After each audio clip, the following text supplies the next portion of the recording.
So hello everyone again, and we're back in Bobby's Box, day 2 of the Stalking Show 2024, and we're joined very kindly again by Al from UKDTR.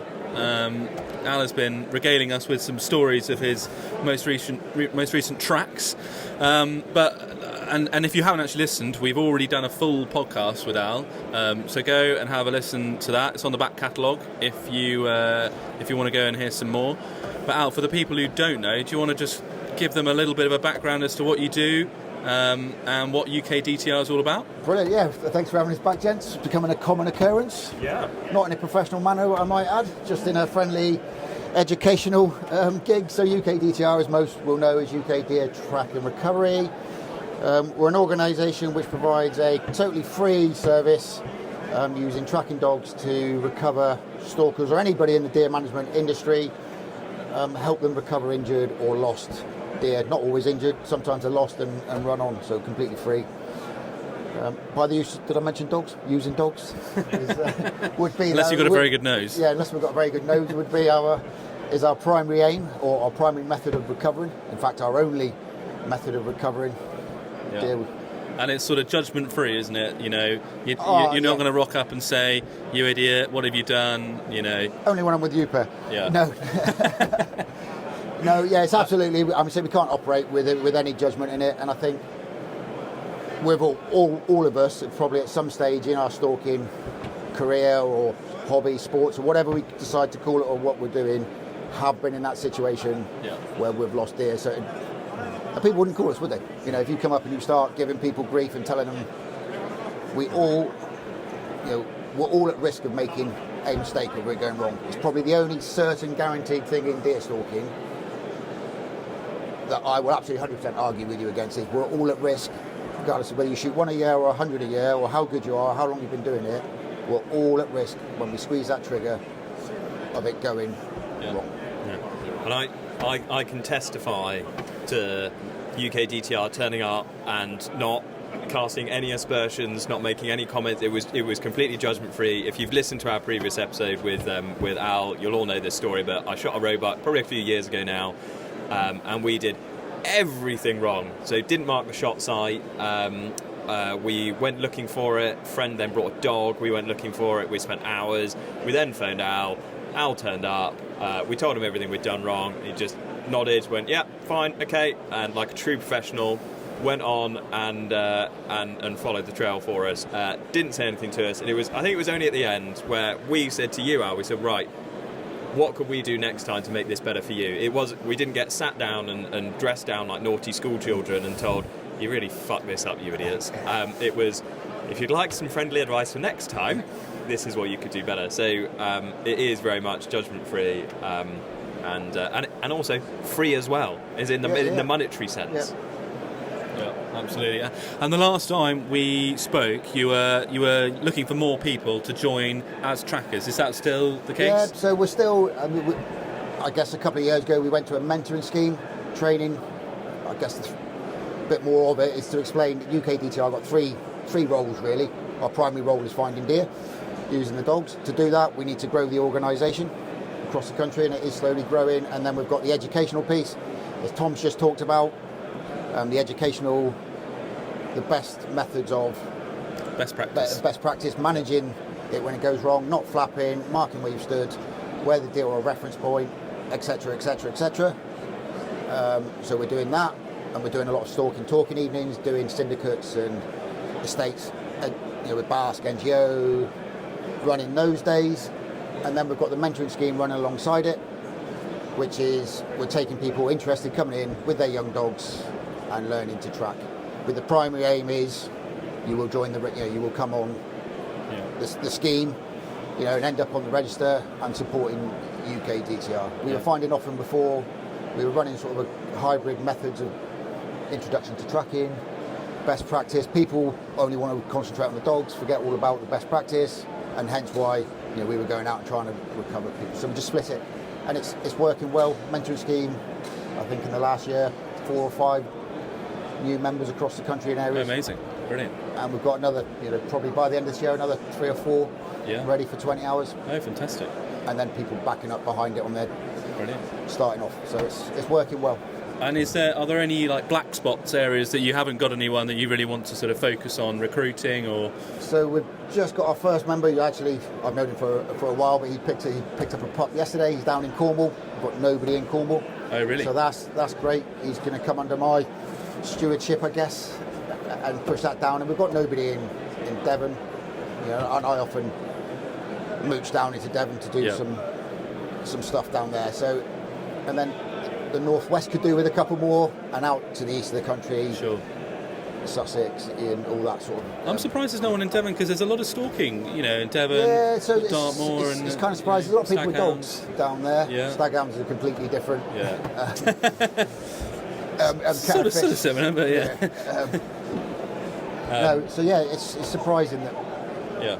That we had Curtis Pitts on the podcast the other day, and because I used to live down in Cornwall, and I always thought there aren't many deer in Cornwall and Wales, and but apparently absolutely tons. So lots of stalkers. Yeah, absolutely. You've been down to Devon, haven't you? I have. I went down, and I can't actually remember exactly where we were because I was driven. It sounds really stupid. I was driven down by a friend, and he drove me back, and it was we literally arrived at 4 o'clock on a Friday afternoon. Went out stalking that evening. Went stalking the next morning. Went stalking Saturday evening. Went stalking Sunday morning, and then got in the car on Sunday lunchtime. Just drove home, and it was such a whirlwind that we didn't explore anywhere where we were. I can remember the name of the place where we were, but I don't know if they'd want me to name drop them on this, so I won't. So I know vaguely where I was, but not exactly where I was. Oh, yeah. We were out for a red stag. It was October time. Sadly, didn't get one. We saw a couple. One absolutely beautiful one, and he was the classic with a group of hinds, and was just stood right on the crest of a hill. Sat there bellowing out, and I'm sure he knew we were there, and he was looking at us going, try and shoot me up here, you bastards. Yeah. Yeah, the classic Devon red stag. There's a lot. He was beautiful, absolutely beautiful. Yeah. There you go. If you live in Devon and Cornwall, and you've got a young dog, and you're keen stalker, tracker, then I go down to Devon a little bit for. Do you? You must drive an awful lot. Yes. I mean, so we're not as busy as you think. Yeah, we've had a very quiet season on the tracking front, which is no bad thing. Yeah. But I also think a lot of people haven't been out, dare I say it, they'll all go, yeah, we've been out shooting loads, haven't been out as much. And I'm getting that feeling around the show speaking to people, so we've just not been as busy. I've had plenty of work, I'm out stalking with my dog, 3 or 4 days a week. And things, but as in far as phone calls are going out. But if you don't drive and put the effort in to get to these places, your dog doesn't get the work, and your dog only becomes good. You can only do so many training tracks, and wherever she's in a kennel, she knows the difference between a training and a live track. It's, completely different dogs on the two. Or it seems like a different dog. So if you don't pick up the phone, we all pick up the phones, and you don't volunteer to go, you don't get the work. So I'm quite willing to do a couple of hours driving, and then we might have a conversation. I know we're completely free, but it might be a bit of a dent in the diesel with the price of it these days. We might have a little bit more of a conversation before to cover that off. But 2 hours, 100 mile-ish, I'll go. Yeah. That's a hell of a slog. I was going to ask why you hadn't had as many call-outs this season, but if that's the reason why, in terms of fewer. We don't. Yeah, we can't 100% say that is. Perhaps people are getting better shots. Well, I was going to ask whether it was perhaps something to do with better ammunition, or people getting used to perhaps using non-lead ammunition and bits and pieces like that. We don't really see a difference between the non-lead and do you not? lead as far as call-outs go. I think people, whilst we're all a little bit squirmish over non-lead, non-toxic, whatever it's called, or whatever the buzzword is this week, I think some of them, you just got to understand that the deer reacts different. Regardless, a hole in the heart is a hole in the heart. Whether it's a big hole or a little hole, the deer is probably still dead. It's going to be dead. But how the deer actually responds to that being put through it is often, I think, which confuses people. And we're all going through that transition and learning. But I don't think it makes that much of a difference. I just generally think a couple of lads have been busy. or busier than the rest of us. But especially when you sort of around the show, you speak to people, and nearly everybody I've spoken to say I've hardly been out as much as I would. And these are some bigger names, and all right, as well as, and if they're not shooting as much, is the recreational or the hobbyist out as much as what Especially when I was doing when I had a little bit more choice over how I was, when I was stalking or what I was doing, I'd open the window, curtains in the morning before first light. It's raining, close them again, go to bed. So it's a hard one to put your finger on. Yes, why. So talking about the Stalking Show here.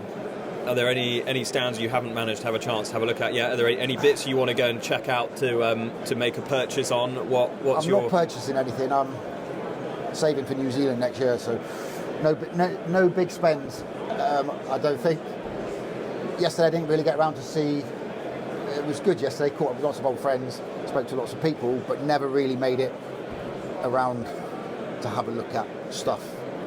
So that is going to be a little bit more of a focus today. As we can see, it's probably a little bit more sedate than it was yesterday, and I think that follows the same theme as last year. The Saturday was absolutely, you're eyeballed up to it. Today, it'll be a little bit more of a sedate, survey affair, a bit more relaxed, and we can get round and do stuff. Well, there we go, Al. Thank you very much for coming and joining us. And same time next year? Yeah, we'll see you then. Might be in New Zealand, but... Thank you, Al. Legends. Cheers, gents.